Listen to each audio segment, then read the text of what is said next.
এটা কি? এটাই তো আমার গার্লফ্রেন্ডের জন্য কিনেছিলাম। তাহলে আমাকে কেন দিচ্ছিস? কারণ আমার গার্লফ্রেন্ড মৃত্যুর সঙ্গে পাঞ্জা লড়ছে। তুই তো আমার সবচাইতে কাছের বন্ধু, তাই আমি তোকে এটা দিলাম। তুই আমার একটা কথা রাখবি? এই টেস্টে তুই বিয়ের দিন পড়বি। আমার গার্লফ্রেন্ডকে যেভাবে দেখতে চেয়েছিলাম, আমি তোর মাঝেই আমার ভালোবাসার মানুষটাকে দেখতে চাই। পারবি না তোর এই বন্ধুটারই একটা আবদার রাখতে? হ্যাঁ পারবো। তুই এখানে?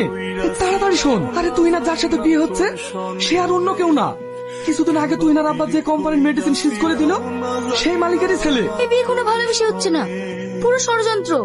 প্রতিশোধ নেওয়ার জন্য করছি। তোরা কি বলছিস? আমরা ঠিকই বলছি। কি রে চুপ করে আছিস যে? যা। তুই ইয়াসিনকে এতটাই ভালোবাসিস, 2 মাসের ভালোবাসে বিয়ে করে ফেললি? ও তো আমার জীবন, ওকে আমি আমার জীবনের থেকেও বেশি ভালোবাসি। ওর সম্পর্কে অনেকেই খারাপ কথা বলেছে, কিন্তু আমি সেটা বিশ্বাস করিনি। না, এই মুহূর্তে যদি ওকে এইসব কথা বলতে চাই, ও বিশ্বাস করবে না, আমাকে খারাপ ভাববে। ভিতরে আয়, তোর গার্লফ্রেন্ডের মতো লাগছে তো? আমি স্বপ্নে যেরকম ছবি এঁকেছিলাম ওই ঠিক তার মতোই লাগছে। একটা ছেলে একটা মেয়েকে কতটা ভালোবাসলে এরকম কষ্ট পায়। মেয়েটা সত্যি সেলফি। সেই মেয়েটাকে জানিস? সে আর কেউ নয়, তুই। কি?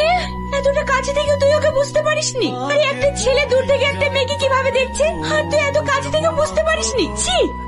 ভালো থাকিস। তুমি আমাকে এখানে নিয়ে আসলে কেন?